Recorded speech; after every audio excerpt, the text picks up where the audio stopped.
gaan duiken in de Waddenzee. Op een plek vlak voor de kust van Texel. En dan gaan we op zoek naar een hele zeldzame onderwaterorganisme. Een zandkokerworm.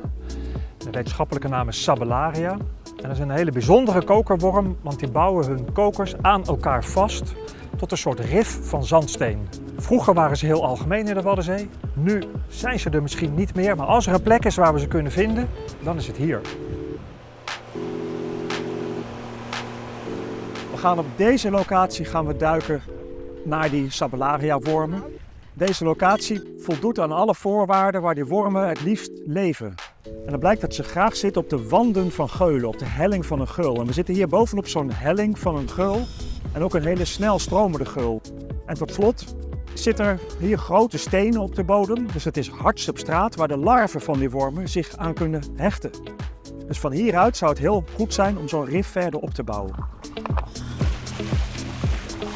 Ja Joop, ik hoor jou, over. De duikers zijn nu onder water en ze kijken of ze daar dat mengsel zien van zand en stenen. En dan gaan ze van de stenen een schraapmonster nemen. Ze leggen er een frame op, zodat we precies weten hoe groot het monster is.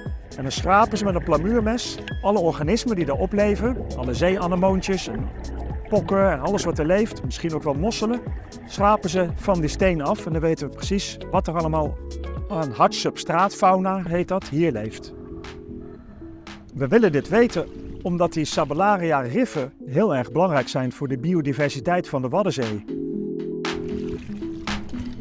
Deze soort was vroeger heel algemeen en maakt dus van die rifstructuren. Het is echt een driedimensionale structuur met holtes en spleten waar allerlei andere dieren in kunnen verstoppen. Waar ook allerlei dieren op kunnen leven. Dus de biodiversiteit van die riffen is heel hoog. Dus die willen we graag weer terug voor de natuurwaarde van de Waddenzee.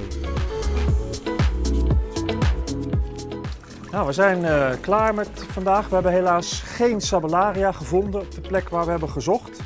Wel waren er grote stenen en daarop groeide van alles. Zakpijpjes, sponsen. Dat gaan we nog nauwkeurig bekijken, zodat we goed in kaart kunnen brengen hoe geschikt deze plek is voor Sabellaria.